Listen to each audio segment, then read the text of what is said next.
षड़ रिपु षड्युक्त षड़ जोटा कि छ बोली आम कहूचे से षड़ रिपु बोले शत्रु से छटी शत्रु मध्यरु क्रोध होची महाशत्रु अटे।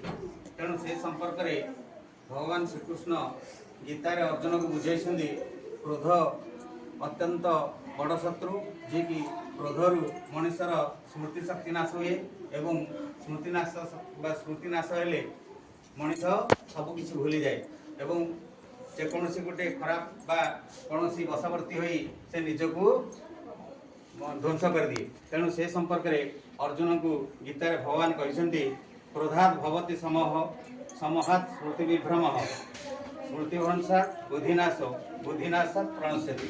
अर्थात क्रोधरु अत्यंत मूढ़भाव उत्पन्न हो जाए मूढ़भाव स्मृति भ्रम हुए एवं स्मृति विभ्रम होबारु बुद्धि अर्थात ज्ञान शक्ति नाश हो जाए एवं ज्ञान शक्ति हरइले बा बुद्धि नाश होबारु सेही पुरुष निजर स्थिति तलक खसी पड़े।